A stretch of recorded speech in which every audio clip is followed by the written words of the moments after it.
Pessoal, vamos para a segunda parte agora aqui, que deixa eu dar um check agora no nosso itinerário, ok? Esse foi o nosso primeiro momento de aula.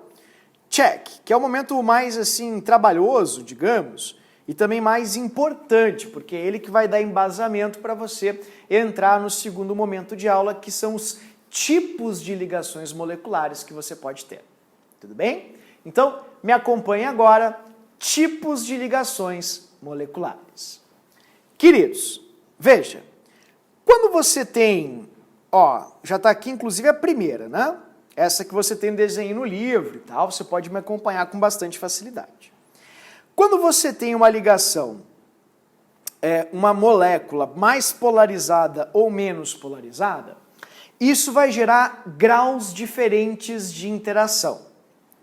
Quanto mais polarizada a sua molécula for, mais fortes serão os polos. E se mais fortes serão os polos, mais intensas essas partículas se atrairão. Isso faz com que você tenha moléculas que são solúveis entre si ou que não são solúveis entre si. Lembra de uma frase clássica que eu vou colocar aqui embaixo até? Semelhante dissolve semelhante. Vem daqui essa observação. Por exemplo, vou mostrar um clássico caso para você. Por que aqui, queridos, veja, vou colocar aqui para ti, pronto. Por que aqui você tem, tá vendo? As águas expurgando essas outras moléculas. Porque essas moléculas roxinhas que você está vendo ali em cima, elas não têm a mesma força para atrair as moléculas que as moléculas de água têm. Então as moléculas de água se unem fortemente e as roxas não têm força para puxar as moléculas de água e, com licença, entrarem, com perdão da redundância, em meio, dentro das moléculas de água e se homogeneizarem. Agora, se você olhar aqui desse lado, tá vendo aqui, olha só, deixa eu colocar desde o princípio, começou? Começou. Observem que as moléculas roxinhas menores, elas ficam no meio, nos interstícios, nos espaços vazios intermoleculares das maiores. Isso é homogeneização. Por que elas ficam? Porque o grau ou a intensidade de força que elas possuem é igual à intensidade de força que as moléculas mais compridas possuem, as roxinhas mais longas possuem. Então, como as forças de interação são as mesmas, você vai ter o quê? Você vai ter moléculas que possuem capacidade de interagirem mutuamente entre si e ficarem juntas. Simples assim. Por isso que surgiu a frase do semelhante dissolve semelhante. E aí vem uma observação bem fácil e simples. Por que a primeira fica separada e a segunda fica junta? Tá, porque semelhante dissolve semelhante. Beleza. Mas e como é que eu meço esse critério de semelhança?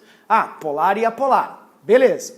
Só que é muito importante que você não seja tão dicotômico assim, tão dual. Ou é isso ou é aquilo. Calma lá. Existem graus de polarização diferentes de outros. Então existem moléculas que são muito mais polarizadas do que outras. E isso vai dar uma força de atração para elas maior do que para as outras.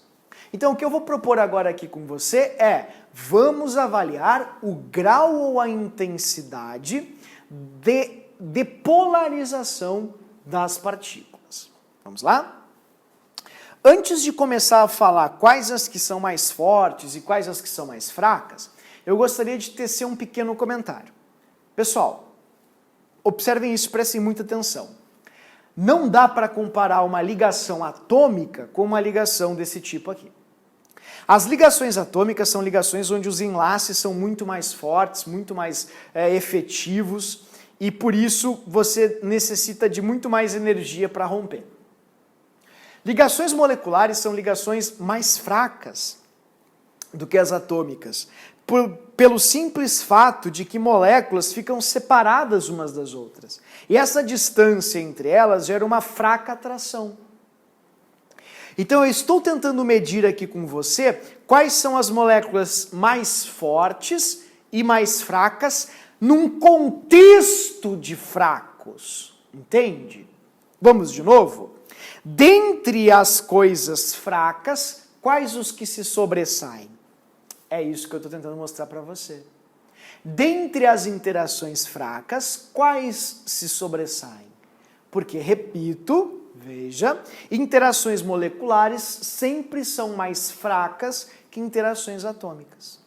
De novo, dentre as fracas, quais se sobressaem? Tudo bem? Vamos lá então, vou mostrar para você a primeira que você tem no livro, que é a interação nova, hoje em dia ela está aparecendo mais. Antigamente não era muito mencionada, mas virou modinha, até o Enem cobrou, a URGS cobrou também, que é a interação íon-dipolo. É a interação que vai acontecer entre íons e moléculas. Então, ocorre entre íons e moléculas. Tudo bem? Então você tem que ter um composto iônico jogado num composto molecular. Composto iônico jogado num composto molecular, ou uma substância molecular. Ok? Bah, não entendi a tua fala. Tá, eu acho que agora tu vai entender. Sal na água. Joga esse sal aqui para mim, na água. Pega ele aqui e joga aqui dentro. Quando você joga o sal na água, a água faz isso aqui, ó, esse movimento. Esse movimento aqui, tá vendo? Ó, jogou? Ela começa a gente chama dissociar o sal. Ela separa os íons do sal em positivos e negativos. Separa o cátion do ânion. Então aqui você vai ter o cátion, sódio mais, e aqui você vai ter o ânion, que é o Cl-. Como a gente viu, as moléculas de água são moléculas que apresentam polaridade. E por apresentarem polaridade, olha o que vai acontecer. Você vai ter aqui, ó, o polo negativo e aqui o positivo, né? Negativo e positivo. Eu vou colocar para todas para vocês verem. A parte negativa da água vai acabar sendo atraída pelo grande polo positivo do sódio, porque cargas de sinais opostos se atraem. Então, esse pseudopolo, é por isso que a gente usa essa letrinha grega aqui, tá, pessoal? Que é a letrinha delta, né? Você usa ela... Ah, mas delta não é assim? É, mas também pode ser assim, tá? Você usa ela aqui justamente para representar que isso não é um íon, tá? É uma carga aparente ou parcial. Só que, independentemente disso, o que acontece, né, queridos? Você vai ter aqui a atração entre essa molécula de água e esse íon de sal. Essa molécula de água e esse íon de sal. E essa atração que vai acontecer entre esta molécula de água e este íon de sal, obviamente vai gerar para você o que a gente chama de íon dipolo. Então, a interação íon dipolo é essa interação aqui, ó. Isso aqui é a interação íon dipolo, que é a interação entre um íon e uma molécula. Assim, íon dipolo. Ok? Então, sempre que você tiver um composto iônico e você jogou este composto iônico em meio a uma substância molecular, você vai ter interação entre a molécula e o íon. E a interação entre a molécula e o íon é a interação íon-dipolo. A mais popular e cobrada, sem dúvida, é a interação entre água e sal, que a gente tem na salmoura, por exemplo, ao jogar sal na água. A mesma coisa vai acontecer com o cloreto aqui embaixo, só que, obviamente, com as outras partes, né, pessoal? Que seriam as partes negativa do cloreto, né, que é o Le negativo, e a positiva da água, como você está vendo aqui. Tá?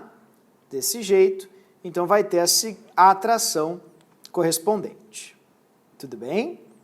Então as águas vão ser literalmente reordenadas, você vai ter os hidrogênios fazendo essa interação, e o cloreto como a partícula negativa, o ânion, né, o íon negativo, que vai atrair justamente essas moléculas de água. E isso, obviamente, é a interação íon-dipolo. Tá? O que é o íon-dipolo aqui, professor? É muito fácil. O íon-dipolo é isso aqui, ó. Prontinho. Essa é a interação íon-dipolo.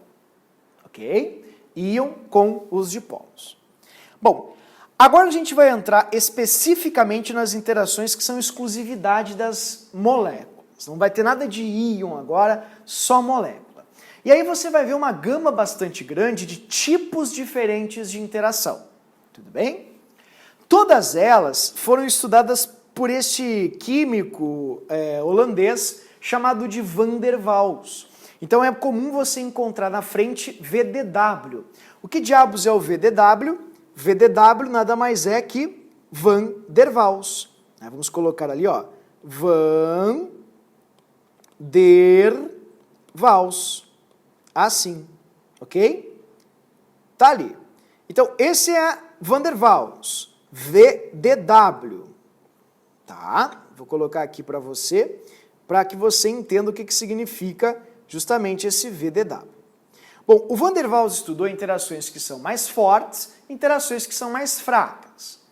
As mais fracas, ele chamou de dipolo induzido instantâneo, ou forças de London. Então eu vou escrever aqui direitinho para você que interações são essas. Tá? Vamos escrever assim. Elas ocorrem entre moléculas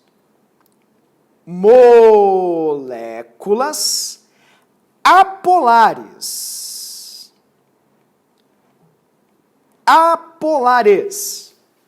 Desse jeito. Tudo bem? E são fracas. São as mais fracas que ocorrem entre moléculas. Justamente por serem moléculas apolares e não terem polarização suficiente, você vai ter uma atração muito fraquinha. E essa atração ocorre única e exclusivamente... coloquei ali mais um elétron, né, pessoal? Que burro. Desconsiderem esse elétron aqui em cima, tá? Deixa eu ver se tem um branquinho aqui. Esse aqui, ó. Esquece ele, esquece esse aqui. Essas interações elas vão acontecer pelo movimento dos elétrons. Ó. Quando esse elétron fica nesse lado de cá, ele deixa esse lado temporariamente mais negativo e esse lado temporariamente mais positivo. Desse modo, a molécula temporariamente vai alternando os sinais, ficando positivo e negativo de um lado e assim por diante.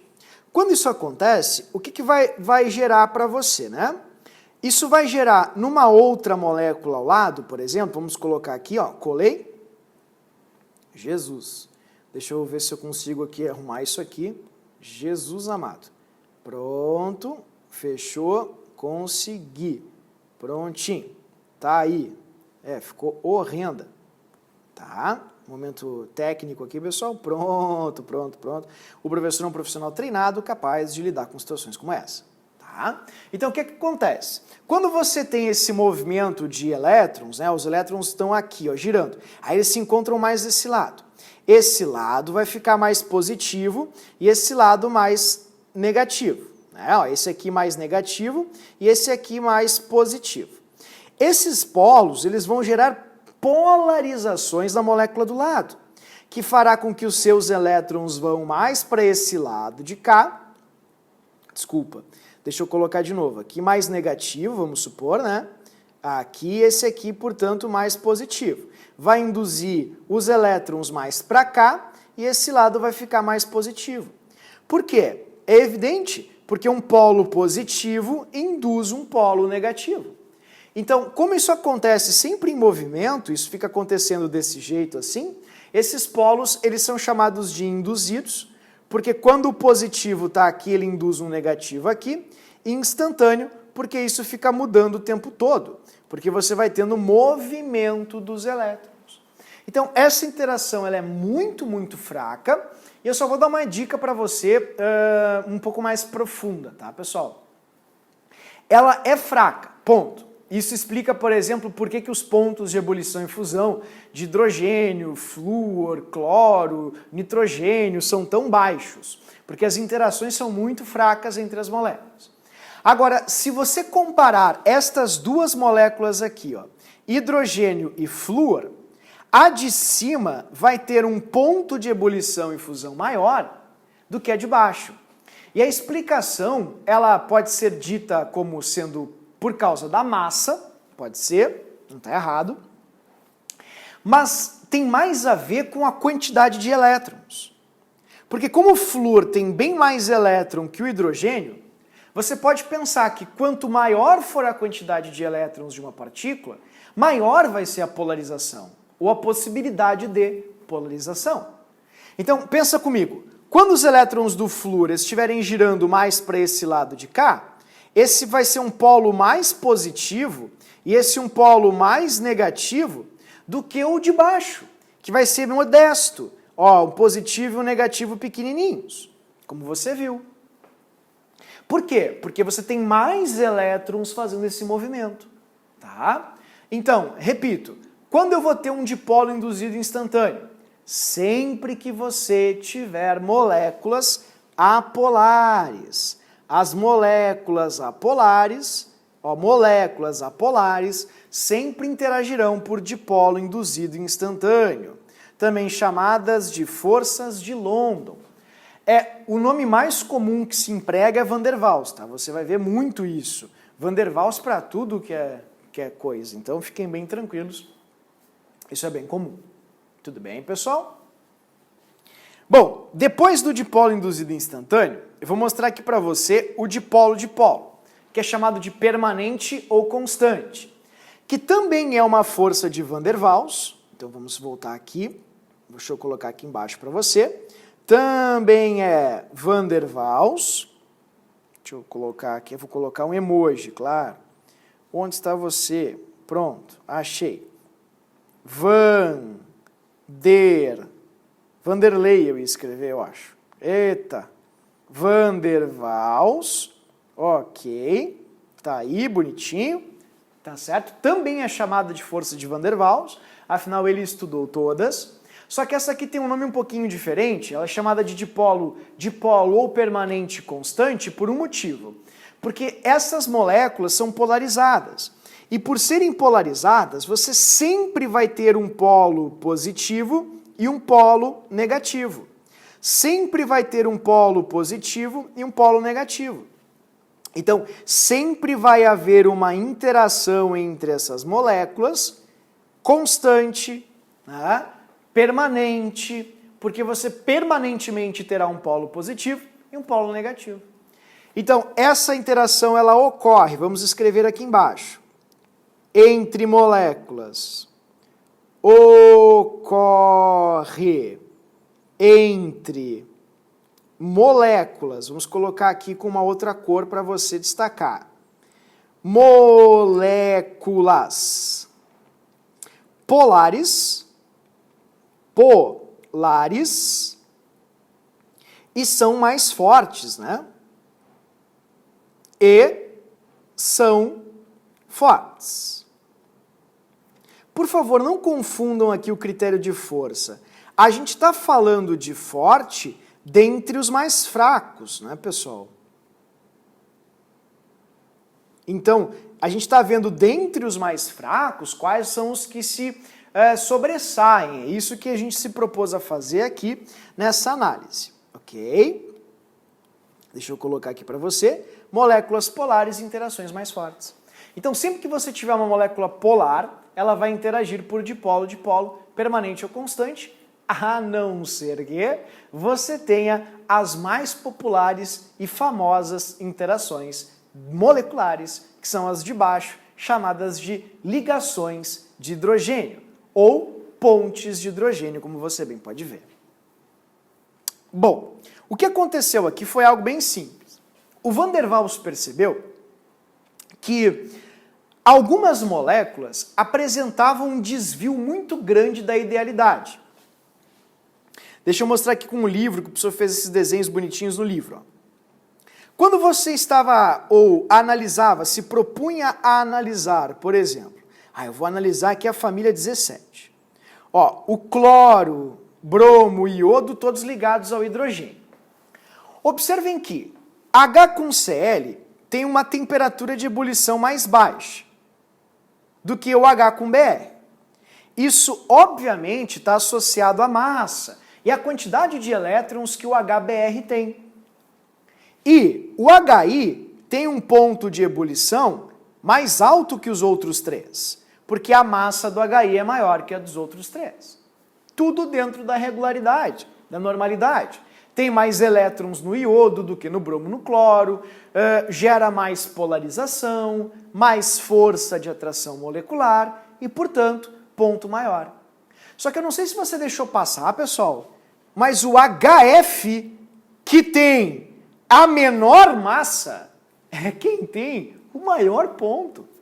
Isso era inconcebível para o Van der Waals. Como assim? Como o mais leve tem o maior? É totalmente contraditório e incoerente. Não pode, não poderia ser assim. O que aconteceu? O Van der Waals estudou um novo nicho de ligações que ocorrem quando o hidrogênio está ligado aos 3 elementos mais eletronegativos que a tabela periódica possui. O trio NOF ou FON, FON ou NOF. Quando há um H-FON, FON-FON, H-FON, você tem uma polarizabilidade tão grande para as moléculas que a força de interação entre estas é enorme, muito maior do que as demais, do que as outras. Então, isso faz com que se explique esses desvios de idealidade. Ó, quanto mais pesado, mais elétron e, portanto, maior ponto de ebulição. Todas essas aqui são moléculas polares. Todas elas têm vetor resultante. Ó. As pontinhas são diferentes, tá vendo? Então, elas são moléculas polares. E, por serem polares, têm interações mais fortes e os seus pontos são maiores. No entanto, ó, vai seguindo a normalidade, tá vendo? Exceto com o flúor, que obviamente era para ser o mais fraco, ele devia começar aqui, tá vendo?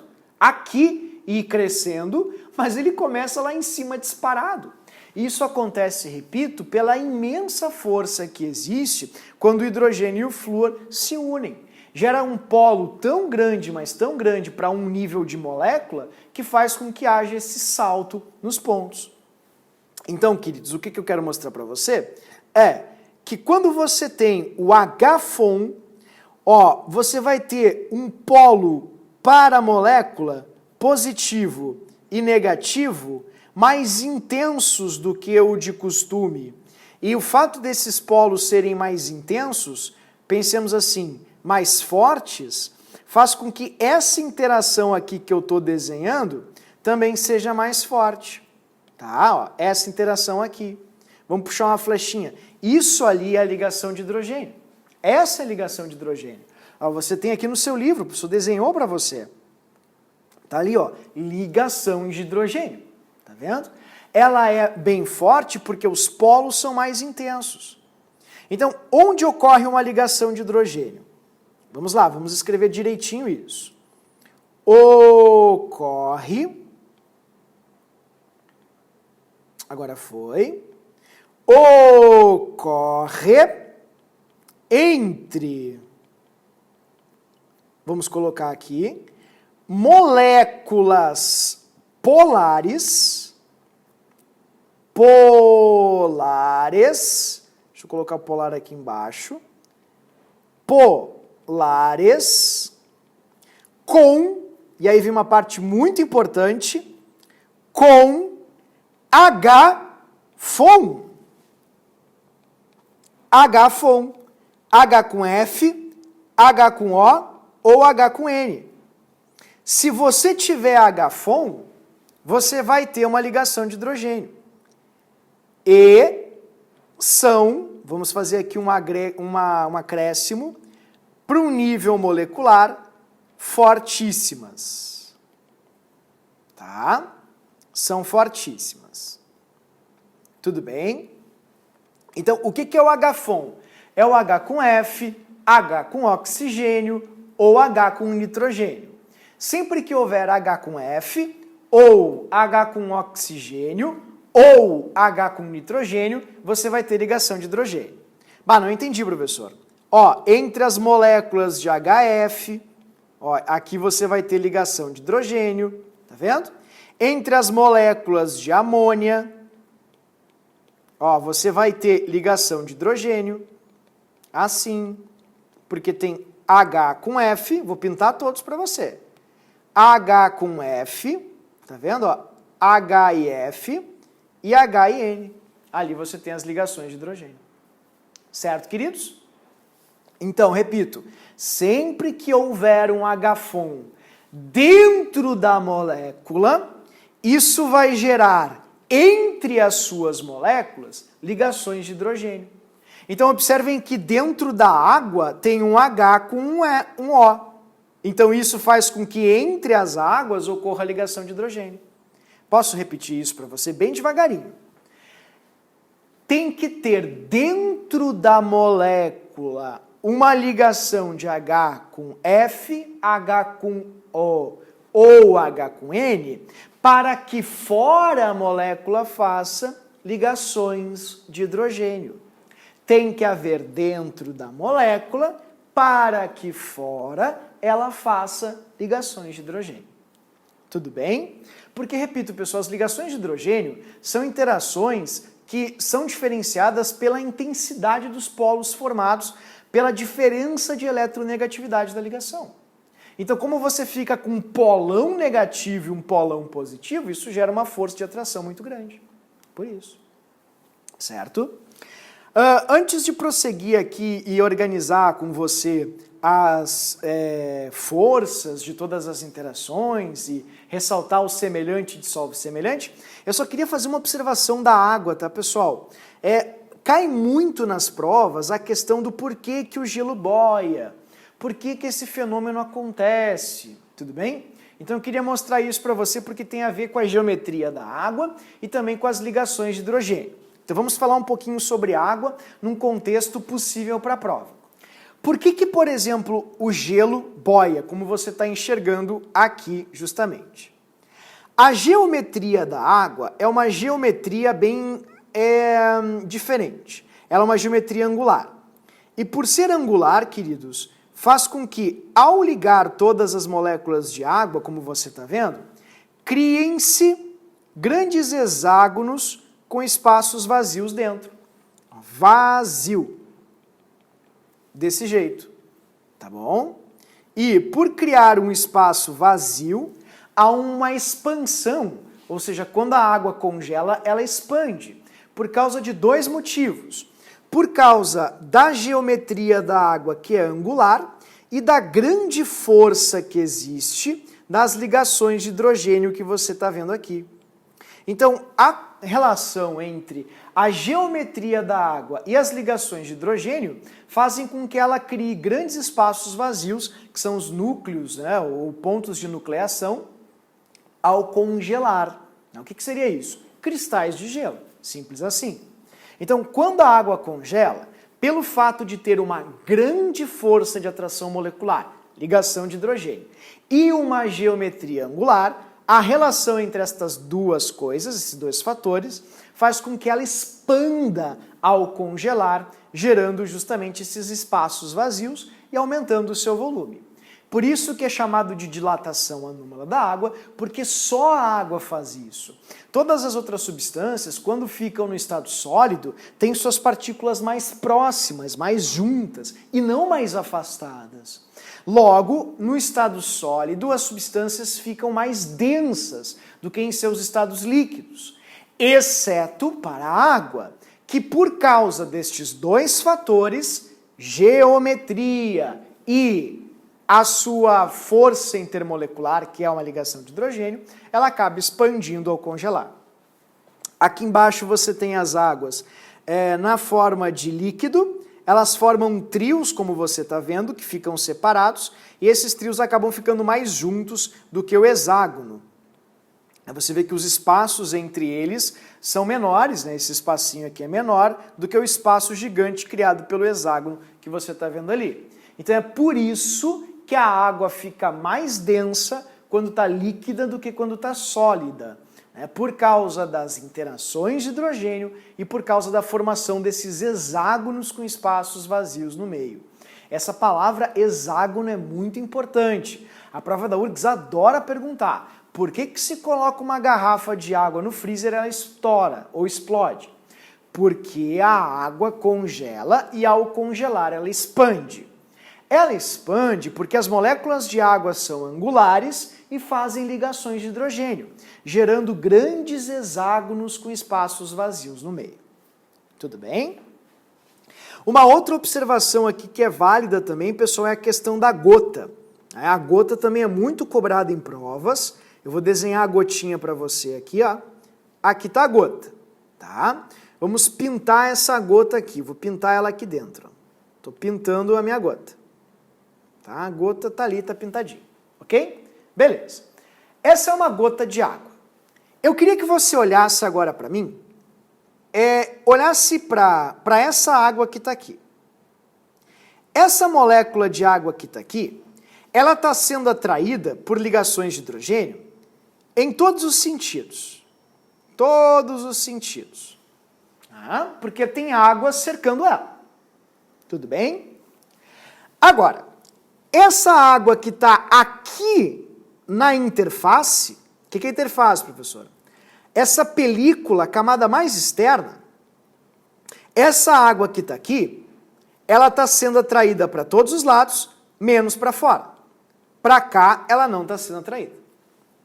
Isso significa que todas as águas que ficam nessa parte assim de fora, ó, todas as águas que ficam aqui, elas acabam sendo atraídas para o centro. Porque existem moléculas no centro. E as moléculas de água se atraem entre si. Então, vou desenhar de novo aqui a gotinha para ti, tá? Vamos pegar aqui a gotinha, vou desenhar de novo para você. As moléculas que ficam nas extremidades das gotas de água, elas vão ser sempre atraídas para o centro. E por isso, pessoal, a gota de água é esférica. Parece uma bobagem você se perguntar, mas por que está falando isso agora? É porque assim, queridos, as provas adoram perguntar por que as gotas de água são esféricas. Elas são esféricas porque existe uma grande atração das moléculas da superfície da água pelas moléculas do seu interior, gerando um grande vetor para o centro. E esse grande vetor para o centro gera uma parte superficial que é muito tensionada, porque tem muitas moléculas de água juntinhas assim, abarrotadas, apertadas. E isso na física a gente chama de tensão superficial da água. Tensão superficial da água. A tensão superficial da água nada mais é que a tensão, ou seja, o grau de acomodação das moléculas de água na superfície da água, que é maior do que no seu interior. Por quê? Porque as moléculas da superfície, elas não estão sendo atraídas para fora, somente para dentro. Então elas acabam ficando muito juntas, porque estão sendo atraídas com um vetor para o centro. E elas acabam ficando mais abarrotadas, mais empilhadas, gerando uma camada, um filme, digamos assim, mais resistente, mais, não usaria a expressão duro, né, porque não seria adequado aqui, mas mais robusto, pensemos assim, né? Então esse filme de água, que é essa camada mais de fora, é mais forte. Por isso, quando você bate com a mão na água, você machuca a sua mão, porque aquela camada externa, ela cria ali uma barreira protetora. Por isso que o inseto boia e assim por diante. Tudo bem? Então isso é a tensão superficial da água. Aliás, a gente vai entrar nesse assunto lá na parte de orgânica, quando eu falar de tensoativos para você, de sabonetes. A função de um sabonete é diminuir essa tensão superficial para fazer com que a água se espalhe mais e molhe mais e consiga remover melhor as gorduras e sujeiras. Né? Porque se a água fica muito junto e a tensão superficial dela é obviamente grande, as moléculas de gordura, como vocês viram, não conseguem interagir em hipótese alguma com as moléculas de água, como você está vendo aqui. Isso faz com que a água limpe menos. Por isso que os sabões, Eles vão facilitar esse processo, abrindo essa camada superficial que a água tem, fazendo com que ela molhe mais. Óbvio que isso é só uma prévia do que a gente vai conversar com muita profundidade lá na aula de tensão superficial em orgânica. Então eu vou te pedir um pouquinho de calma, lá a gente vai esboçar isso com muita profundidade, mas nesse momento só queria mostrar que quando você lê ou ouve algo como tensoativo, é um sabão, e o sabão é isso aí, ó, é isso que ele faz, ó. Ele entra dentro da água, porque ele tem uma parte da sua estrutura que é uma parte que interage com a água, essa brilhosinha que você está vendo que está para fora, e uma parte da sua estrutura que é simétrica, que interage com gorduras, que a gente chama de hidrofóbica, e a de fora, hidrofílica. Então o sabão ele parece isso aqui, ó. Ele tem uma cabeça que interage com água, que é hidrofílica, e um corpinho que não interage com água, que é hidrofóbico, mas interage com as gorduras. Então essa cabeça ela entra na água desse jeito, ó, vai entrando nas gotinhas de água e vai separando as águas, facilitando assim o ato de molhar. A água molha mais quando você coloca o sabão, literalmente. Isso facilita o processo de higienização das mãos. Então, se você lavar só com água, querido, a água, por ter uma grande tensão superficial, ela não vai interagir com as partículas de sujeira que você tem na mão. Agora, se você coloca o sabão e o sabão rompe essa barreira superficial, a água se espalha mais, ela interage mais com outras coisas e vai remover melhor as sujeiras que você tem na mão, evitando assim possíveis contaminações. Então, repito, vou pedir uma breve licença poética, porque nós vamos trabalhar com sabões em orgânica, vai ter uma aula só basicamente sobre sabões, porque é uma matéria muito comum e muito importante nas provas. É só uma prévia para você entender, haja vista que o grau de interação define, obviamente, quem se solubiliza e quem não se solubiliza entre si. Tudo bem? E, repito, o professor ficou muito confuso essa parte da aula, não entendi nada. Por que tu explicou sobre isso?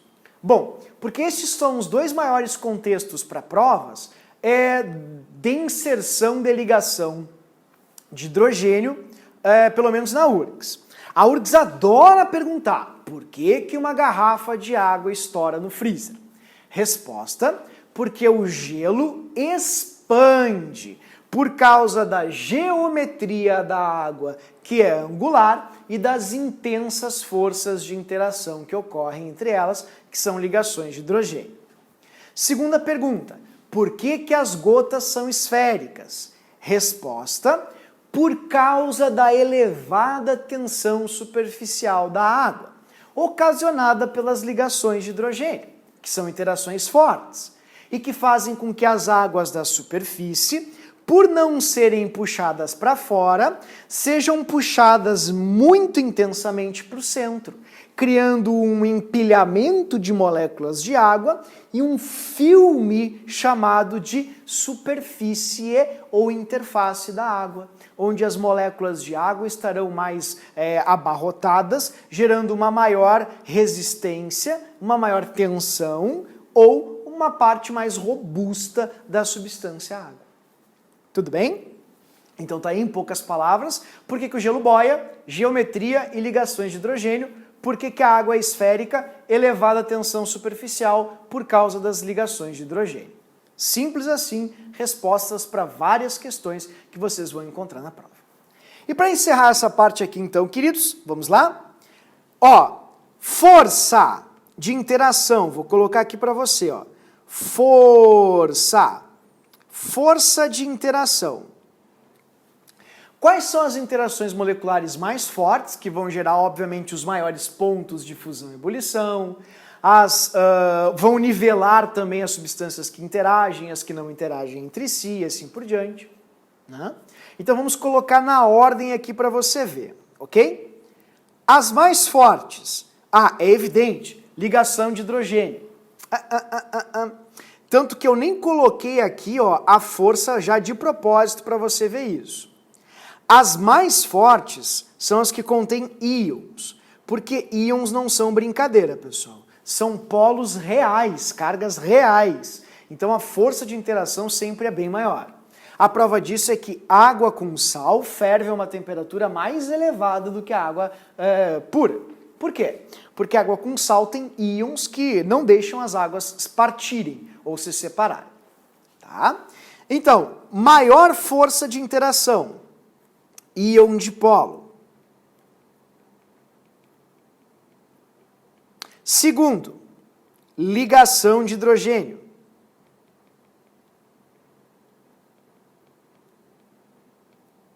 Terceiro, dipolo-dipolo.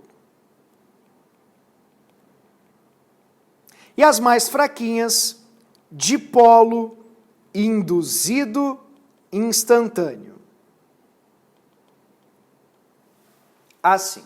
Então, se numa prova eles perguntarem para você, por que o gás carbônico tem um ponto de ebulição tão mais baixo que a água? Porque o gás carbônico faz interações do tipo dipolo induzido instantâneo, que são interações mais fracas. E por serem mais fracas, precisam de menos energia para serem rompidas. Por que o ponto de ebulição da água é maior do que, por exemplo, o do metano? Porque a água faz ligação de hidrogênio. E as ligações de hidrogênio são interações moleculares mais fortes que o dipolo induzido do metano. Então é a resposta para a maioria das coisas.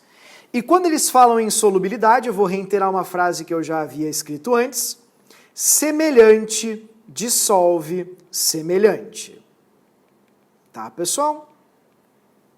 Semelhante dissolve semelhante. Ok? Deixa eu colocar aqui para você. Semelhante. Se você quer saber quais são as substâncias que se dissolvem e as que não se dissolvem, basta você ver a polaridade dessas substâncias. Quanto mais próximo for o grau de polarização, mais elas se dissolverão entre si. Tá? Então, por que água e gasolina não se dissolvem?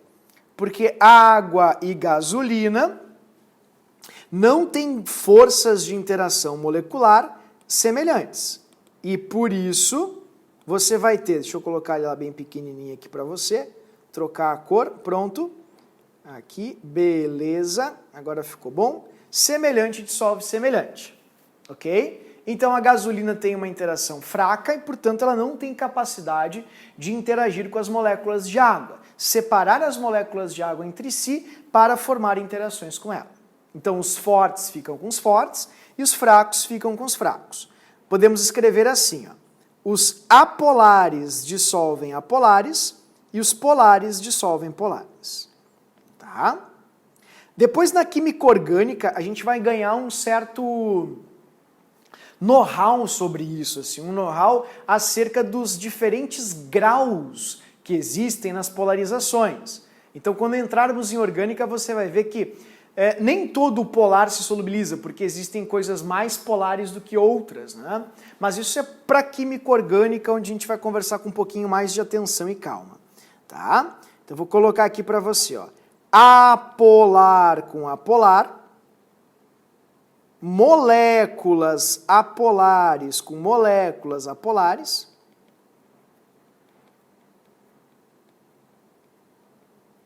apolares e moléculas polares entre si. Tá? Entre si e moléculas polares entre si.